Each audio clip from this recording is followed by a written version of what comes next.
오늘 함께 나눌 말씀은 야고보서 1장 1절에서부터 8절 말씀입니다. 야고보서 1장 1절에서 8절 말씀입니다. 제가 봉독하겠습니다. 하나님과 주 예수 그리스도의 종인 야고보가 세계에 흩어져 사는 12지파에게 문안을 드립니다. 나의 형제 자매 여러분, 여러 가지 시험에 빠질 때에 그것을 더할 나위 없는 기쁨으로 생각하십시오. 여러분은 믿음의 시련이 인내를 낳는다는 것을 알고 있습니다.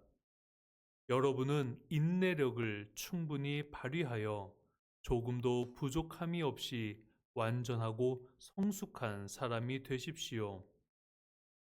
여러분 가운데 누구든지 지혜가 부족하거든 모든 사람에게 아낌없이 주시고 나무라지 않으시는 하나님께 구하십시오. 그리하면 받을 것입니다. 조금도 의심하지 말고 믿고 구해야 합니다. 의심하는 사람은 마치 바람에 밀려서 출렁이는 바다 물결과 같습니다. 그런 사람은 주님께로부터 아무것도 받을 생각을 하지 마십시오. 그는 두 마음을 품은 사람이요. 그의 모든 행동에는 안정이 없습니다. 아멘. 오늘 말씀을 함께 나누도록 하겠습니다. 오늘의 말씀은 야고보서 1장 1절부터 8절까지의 말씀입니다. 이제 오늘부터 우리가 함께 야고보서를 나누게 될 터인데 이 말씀을 통하여서 우리가 이 땅에서 또 이 세상에서 어떤 그리스도인으로 살아가야 할지를 함께 고민하는 시간이 되기를 바랍니다. 오늘 이 야고보서를 쓴 야고보는 예수님의 형제, 그러니까 예수님의 동생으로 기록이 되어 있습니다. 예수님과 함께 어린 시절을 함께 하였고 많은 사역 가운데 함께 하였던 야고보가 지금 흩어져 사는 12지파에게 문안을 드린다라고 인사를 하고 있습니다. 1절을 함께 보시겠습니다. 하나님과 주 예수 그리스도의 종인 야고보가 세계에 흩어져 사는 12지파에게 문안을 드립니다. 여기서 흩어져 사는 이라는 표현은 디아스포라라는 이 단어의 의미는 팔레스타인 외의 지역에 살고 있는 유대인을 지칭하는 표현입니다. 그러니까 지금 그 팔레스타인 지역을 벗어나서 각자 지금 그 외곽 지역에서 다른 지역에서 살아가는 유대인들에 대한 표현을 할 때 디아스포라라는 표현을 합니다. 그리고 그 흩어져 사는 디아스포라 유대인들에게 12지파에게 문안을 드립니다라고 또 인사를 합니다. 이것은 실제로 12지파를 의미하는 것이 아니라 우리가 그 팔레스타인을 벗어나서 흩어져 살고 있지만 우리가 하나님과 연결되어 있다라는 의미로 해석이 됩니다. 그렇게 흩어져 사는 12지파에게 자신을 하나님과 주 예수 그리스도의 종이라고 표현을 하고 있습니다. 야고보는 초대교회의 수장으로 알려져 있습니다. 초대교회의 우두머리가 돼서 그 초대교회를 이끌어가는 지금 그 위치에 있는데 흩어져 살고 있는 지금 그 디아스포라, 그 유대인들에게 지금 자신은 종이라고 낮추어서 지금 인사를 나누고 있습니다. 여기에서부터 야고보가 얼마나 겸손한 사람인지 그리고 사람들 앞에서 자신을 얼마나 낮추면서 그들에게 결코 교만해 보이지 않도록 수장으로서 얼마나 섬기는 자세를 갖고 있는지를 이 1절의 문장에서부터 우리가 알 수 있습니다. 그래서 2절로 이어집니다. 나의 형제자매 여러분, 여러 가지 시험에 빠질 때에 그것을 더할 나위 없는 기쁨으로 생각하십시오. 3절입니다. 여러분은 믿음의 시련이 인내를 낳는다는 것을 알고 있습니다. 이 야고보서는 우리가 아시는 바와 같이 지혜서라고 이야기를 합니다. 왜 야고보서를 지혜서라고 할까요? 야고보가 이 서신을 쓸 때의 상황을 생각해 보면 우리가 이해할 수 있습니다. 예수님께서 떠나가신 후에 그리고 예수님을 믿게 된 사람들이 이제는 그 팔레스타인 자신들의 본토를 떠나서 흩어져 있는 상태에 있습니다. 그런데 그들은 소수였습니다. 예수님을 믿는 사람들이 소수였고 그 소수의 사람들이 지금 각 지역에 흩어져서 있으니 그들은 그 지역에서 소수인 채로 살아가고 있습니다. 또 예수님을 믿는다라는 것이 그 시대 속에서 사람들에게 참 손가락질 당하기 너무나 좋은 상태였습니다. 예수님을 믿는다? 성자 하나님이 이 땅에 오셨고 그가 예수다라고 믿는 그 말을 듣는 사람들이 지금 이 예수를 믿고 있는 형제 자매들을 어떻게 대했을지 한번 상상해 볼 필요가 있습니다. 그리스도인들, 그 초대교회의 그리스도인들, 그 1세기의 그리스도인들은 소수였기 때문에 어디 가서 내가 예수를 믿는다라고 지금처럼 자신 있게 말할 수 없습니다. 지금의 시대도 어떻게 보면은 내가 예수님을 믿는다라고 말하기에 좀 자신 있게 말할 수 없는 시대이지 않을까, 그렇게 생각이 좀 들기도 합니다. 1세기로 가서 그때 사람들이 그 다른 사람의 어떤 그 민족 속에서 어떤 그 공동체 속에서 예수님을 믿는 사람으로서 살아감에 있어서 그들이 겪었을 일들 한번 우리가 생각해 보고자 합니다. 내가 예수님을 믿는 사람이다. 예수님은 하나님의 아들이시다. 라는 그 이야기를 들은 사람은 그 사람을 미친 사람 취급했을 수도 있습니다. 그 사람을 말이 안 되는 소리를 하는 사람, 성자 하나님이 이 땅에 오셨는데 그가 예수이고, 근데 그 예수는 나무에 매달려서, 나무에 박혀서 죽은 자인데, 그를 성자 하나님으로 믿는다고? 이 사람 미친 사람이네? 라고 했을 것입니다. 그러니 그 시대의 그리스도인들이 사람들에게 어떤 시선을 받았을지 우리는 생각해 보아야 합니다. 결코 좋은 시선으로 보지 않습니다. 저 사람들 이상한 사람들이야. 저 사람들 좀 이단이 아닌가? 저 사람들이 우리랑 함께 할 수 있을까? 믿을 수 있는 사람일까? 신뢰할 수 있는 사람들일까? 하는 의구심 속에서 많은 의심을 받으면서 그렇게 살았을 것입니다. 그래서 야고보가 정말 간절한 마음으로 이 서신을 썼을 것입니다. 나의 형제자매 여러분, 여러 가지 시험에 빠질 때에 그것을 더할 나위 없는 기쁨으로 생각하십시오. 우리가 왜 그 시험에 빠질 때에 왜 기뻐해야 할까요? 누가 나를 의심할 때, 누가 나에게 질문할 때에 그때 비로소 우리는 우리가 누구인지를 밝히 보여줄 수 있습니다. 그 당시의 사람들에게 야고보가 바랬던 것, 이 시험을 당할 때에 기뻐하십시오. 왜냐하면 우리는 비로소 그들의 질문에 예수님이 누구이신지를 우리가 드러낼 수 있기 때문입니다. 그래서 3절입니다. 여러분의 믿음의 시련이 인내를 낳는다는 것을 알고 있습니다. 예수님을 증거하기 위해서 우리는 어떠한 태도를 가지고 살아가야 할까요? 인내하는 것입니다. 근데 무엇에 대한 인내일까요? 예수님이 하나님의 아들이시고 그분이 이 땅에 오셨다라는 것을 그들이 믿게 되기까지 우리는 인내해야 합니다. 끝없는 의심을 받을 것입니다, 우리는. 그 속에서 우리는 인내하면서 우리의 모습을 통해 예수 그리스도의 살아계심을 증거해야 합니다.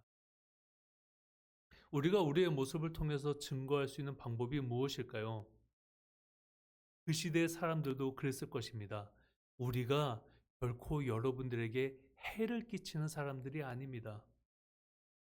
우리가 이 공동체를 파괴하기 위해서 예수님을 믿는 것이 아니고 우리는 그런 사람들이 아닙니다. 우리는 이 공동체를 소중하게 여기고 우리는 이 공동체를 사랑하고 우리는 이 공동체와 함께 화목하게 지내기를 소망합니다. 라는 것을 그 시대 사람들이 그 시대 속에서 자신의 옆에 있는 사람들에게 나타내면서 보여주면서 행하면서 살아가야 했습니다. 그렇기 때문에 이 야고보서가 현실적인 지혜서라고 이야기하는 것입니다. 그래서 4절을 보겠습니다.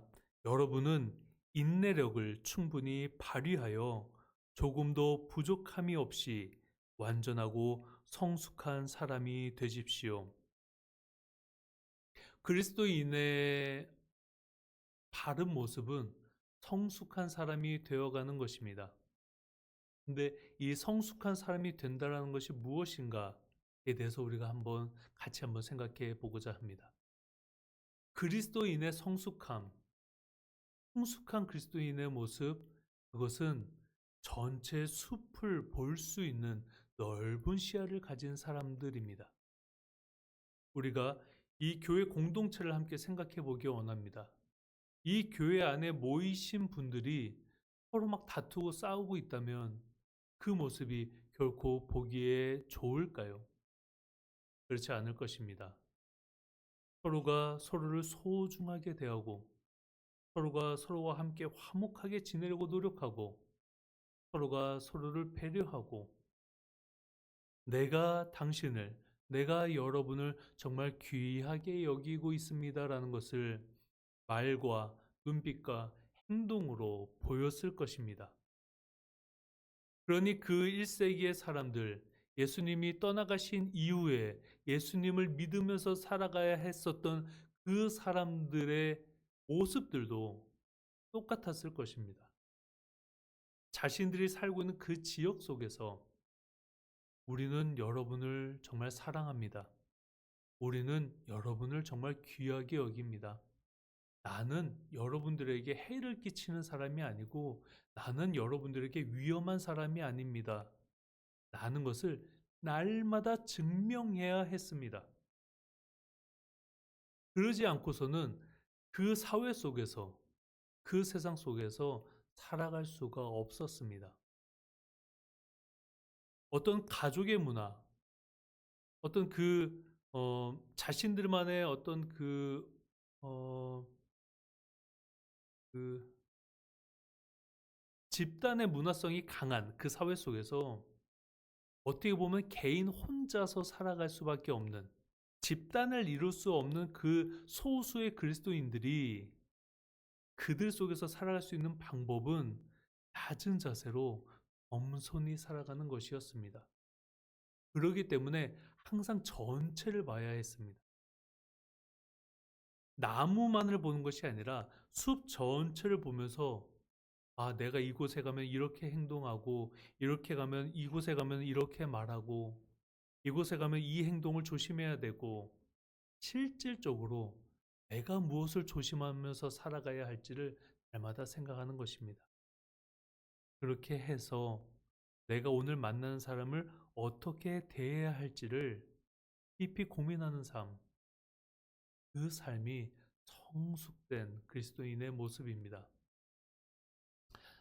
오늘날의 세상의 모습으로 좀 돌아와서 보면 그리스도인이라고 말하면서 상대방을 좀 가벼이 여기고 상대방에게 좀 무례하게 행동을 하시고 상대방에게 어떤 상처가 되는 말들을 너무나 쉽게 하시는 분들을 종종 보게 됩니다.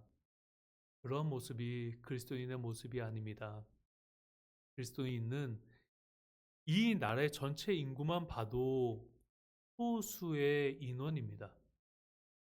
그런데 우리가 우리의 믿음을 너무나 과시하고 너무나 드높이려고 하다 보면 우리의 모습 속에서 상대방을 배려하지 않는 모습, 사람을 섬기지 않는 모습, 그 사람을 귀하게 여기지 않는 모습들이 종종 보이게 됩니다. 그래서 우리는 다시 한번 성찰해 볼 시간이 필요합니다. 오늘날 많은 그리스도인들이 정말 참된 그리스도인, 바른 그리스도인의 모습이 무엇인지에 대해서 우리 함께 고민을 좀 해봐야 할 것 같습니다. 지금의 시대가 그렇습니다. 그래서 그 1세대 그리스도인들, 디아스포라의 유대인들이 했었던 그 고민들 이 시간에 우리가 함께 해야 합니다. 우리는 우리 사회 속에서 지금 이 세상 속에서 그리스도인으로서 살아가고 있습니다. 예수님을 믿는다라고 이야기하고 있습니다. 그렇다면 우리는 어떤 사람들이 되어야 하냐면 우리는 여러분들에게 해를 끼치는 사람들이 아닙니다. 우리는 여러분들에게 위험한 존재가 아닙니다. 우리는 이 사회 공동체를 파괴하는 사람들이 아닙니다. 우리는 여러분들이 소중하고 귀하고 그리고 이 공동체가 화목한 관계가 되기를 간절히 소원합니다. 라는 것을 우리는 날마다 증명해야 합니다. 그것을 여러분들이 매일매일 노력해 주셔야 합니다. 성숙한 사람은 자신의 것을 드러내기 위해서, 자신의 것을 자랑하기 위해서, 내가 다른 사람보다 높여지기 위해서 나를 막 앞세우고 하는 사람이 아닙니다. 성숙한 사람은 어떻게 하면 내 옆 사람이 바르게 설 수 있을까? 어떻게 하면 내 옆 사람과 내가 친하게 지낼 수 있을까? 어떻게 하면 내가 내 옆 사람에게 하나님의 어떤 진리를, 하나님의 지식과 진리와 그 지혜를 함께 나눌 수 있을까를 고민하는 것이 성숙한 그리스도인의 모습입니다. 우리는 지금 이 사회 속에서 어떠한 시선으로 보여지고 있는지 돌이켜보아야 합니다. 예수님을 믿지 않는 사람들, 예수님을 모르는 사람들, 기독교인이 아닌 사람들, 그 교회 밖에 있는 사람들이 그리스도인들을 볼 때, 기독교인들을 볼 때 지금 어떠한 시선으로 바라보고 있는지 우리는 깊이 성찰해야 합니다. 그 성찰 없이 우리는 결코 모든 민족을 구원하시겠다라는 그 하나님의 뜻을 이루어가는 데 도구가 될 수가 없습니다. 내가 만약에 공동체를 파괴하고 공동체의 위험이 되고 내가 가는 곳마다 어떤 그 공동체 화목이 깨지고 내가 그곳에 분란을 일으키고 나의 말로 인해서 상대방이 계속 상처를 받고 그것으로 인해서 교회를 떠나게 되고 내 신앙을 자랑하고 내 신앙을 높이는 것으로 인해서 다른 사람들을 섬기지 못하는 우리가 되어 있다면 지금 이 시대에 우리는 주님 앞에서 무릎 꿇고 깊이 반성하고 주님 앞에서 정말 회개하면서 나아가야 합니다. 그러지 않고서는 지금 우리가 살고 있는 이 세상, 이 사회를 화평하게, 화목하게 만들어갈 수가 없습니다. 1세대 사람들, 그 시대 사람들에게 배척당하고 차별당하던 그런 차별당하면서 살던 사람들입니다. 많은 사람들에게 미움을 받았고 많은 사람들에게 손가락질 당하면서 살았습니다. 예수님을 믿는다라는 것이 예수님을 믿었던 그 소수의 사람들이 겪었던 것, 그 초대교회 사람들이 겪었던 것들이 우리 기억 속에서 사라지면 안 됩니다. 초대교회 사람들 정말 그렇게 힘들게 신앙생활을 했습니다. 많은 사람들이 어떻게 대했을지 상상해 보셔야 합니다. 수군거렸을 것입니다. 뒤에서 저 사람 예수 믿는데, 나무에 달려 죽은 자를 믿는데, 야, 어떻게 믿을 수가 있지? 어떻게 성자 하나님이 오셨는데 사람의 몸으로 오셔서 저렇게 죽으셨다고? 야, 저걸 어떻게 믿어? 그런 손가락질, 수군거림. 그리고 어디 가면 예수 믿는다고 배척당했을 것입니다. 그 배척이 그 사람에게 물건을 안 팔았을 수도 있습니다. 당신은 우리 가게에 들어오지 말라라고 했을 수도 있습니다. 나는 당신과 거래하지 않을 것입니다라고 했을 것입니다. 말도 안 되는 소리 하는 사람들이라고 치부하면서 얼마나 그 억울함을 당했을지, 오늘날의 그리스도인들은 정말 이 상황 속에 1세기의 상황 속으로 돌아가서 한번 살펴보아야 합니다. 그리스도인들은 결코 이 사회를 망치거나 파괴하거나 이 세상을, 이 세상의 평화를 깨트리고 서로의 화목함을 엉망으로 만드는 사람들이 아닙니다. 이 사회에서 소외받는 사람들, 그 소수의 사람들, 배척당하는 사람들, 그 사람들 품에 안고 사랑해야 합니다. 왜냐하면 우리가 그런 일들을 겪었기 때문입니다. 수많은 그리스도인들이 그런 삶 속에서 살면서 자신의 믿음과 신앙을 증명하기 위해 날마다 정말 할 수 있는 그 모든 최선의 노력을 다해서 살아갔습니다. 그렇게 인내하고 또 인내하면서 그 인내함으로 성숙을 이루어 갔습니다. 5절을 보시겠습니다. 여러분 가운데 누구든지 지혜가 부족하거든 모든 사람에게 아낌없이 주시고 나무라지 않으시는 하나님께 구하십시오. 그리하면 받을 것입니다. 6절입니다. 조금도 의심하지 말고 믿고 구해야 합니다. 의심하는 사람은 마치 바람에 밀려서 출렁이는 바다 물결과 같습니다. 성도 여러분, 우리 주님께 우리는 지혜를 구해야 합니다. 근데 그 지혜라는 것이 추상적인 개념이 아닙니다. 지식, 지혜라고 이야기할 때 지식은 이론적인 부분, 그저 책에서 읽어지는 부분이라면 지혜는 우리가 이 현실에서 어떻게 행동하고 어떻게 대처하고 어떻게 처신을 해야 하는지에 대한 실질적인 내용입니다.